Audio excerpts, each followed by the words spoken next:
झारखंड मुक्ति मोर्चा के नेता और झारखंड के पूर्व मुख्यमंत्री चंपई सोरेन के बीजेपी में जाने की अटकलें तेज हो गई। पहले चंपई सोरेन ने अपने एक्स हैंडल से झारखंड मुक्ति मोर्चा का नाम हटा लिया और अब उन्होंने जेएमएम पर अपमान करने का आरोप लगाया है। उन्होंने अपने एक्स हैंडल पर एक लंबा चौड़ा नोट लिखा है। इस नोट में उन्होंने कहा कि पिछले 3 दिनों से हो रहे अपमानजनक व्यवहार से भावुक होकर मैं आंसुओं को संभालने में लगा था, लेकिन उन्हें सिर्फ कुर्सी से मतलब था। मुझे ऐसा लगा मानो उस पार्टी में मेरा कोई वजूद ही नहीं है, कोई अस्तित्व ही नहीं है, जिस पार्टी के लिए हमने अपना पूरा जीवन समर्पित कर दिया। इस बीच कई ऐसी अपमानजनक घटनाएं हुई जिसका जिक्र फिलहाल नहीं करना चाहता। इतने अपमान और तिरस्कार के बाद मैं वैकल्पिक राह तलाशने के लिए मजबूर हो गया हूं। चंपई ने कहा कि पिछले 4 दशकों के अपने बेदाग राजनीतिक सफर में पहली बार भीतर से टूट गया।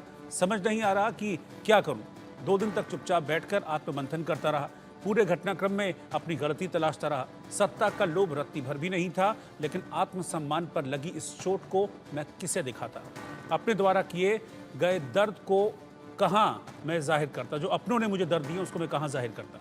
चंपई ने कहा कि कहने को तो विधायक दल की बैठक बुलाने का अधिकार मुख्यमंत्री को होता है, लेकिन मुझे बैठक का एजेंडा तक नहीं बताया गया था। बैठक के दौरान मुझसे इस्तीफा मांगा गया। मैं अचंभित था, लेकिन मुझे सत्ता का मोह नहीं था, इसीलिए मैंने तुरंत इस्तीफा दे दिया।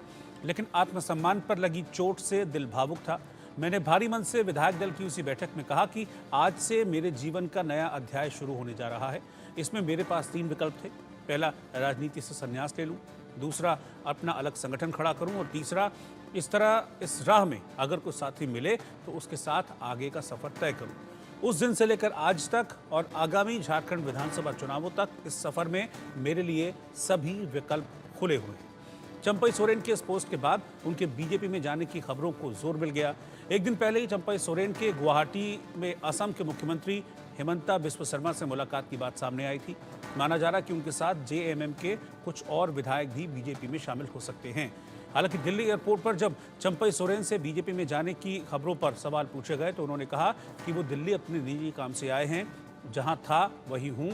लेकिन इस बयान से उनके बीजेपी में जाने की अटकलों पर विराम नहीं लगा। उन्होंने इनकार भी नहीं किया और इस बयान के बाद ही अपने एक्स हैंडल पर प्रोफाइल बदला और अब उनका ये भावुक पोस्ट, जिसमें उनका दर्द साफ तौर पर झलक रहा है।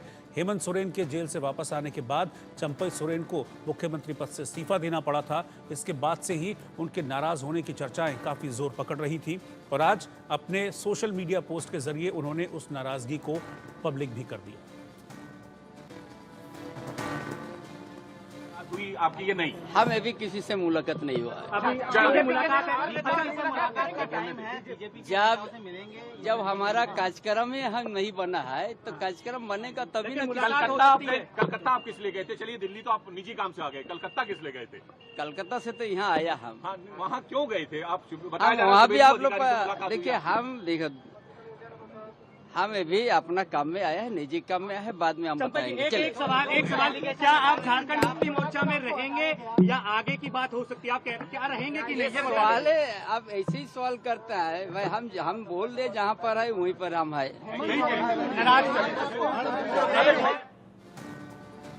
और चंपई सोरेन के बीजेपी में जाने की अटकलों के बीच हेमंत सोरेन का रिएक्शन भी सामने आया। उन्होंने बीजेपी पर निशाना साधते हुए कहा, ये लोग समाज तो छोड़िए, घर फोड़ने और पार्टी तोड़ने का काम करते हैं। और पैसा ऐसी चीज है कि नेता लोगों को भी इधर उधर जाने में देर नहीं लगती। डायरेक्ट तो नहीं, लेकिन इनडायरेक्ट तरीके से उनका दर्द जरूर छलक कर सामने आया। ये लोग गुजरात से, असम से, महाराष्ट्र से लोगों को ला करके यहाँ आदिवासी, दलित, पिछड़ा अल्पसंख्यक के ऊपर जहर बोने का काम करता है और एक दूसरे से लड़वाने का काम करता है।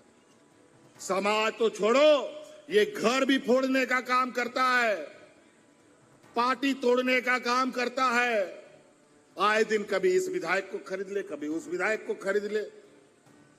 और पैसा ऐसा चीज है कि नेता लोग का तो ऐसे ही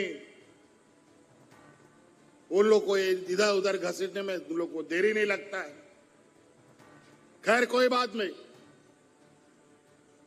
हमारा इंडिया गठबंधन की सरकार 2019 से निरंतर जनता के बीच में खड़ी है।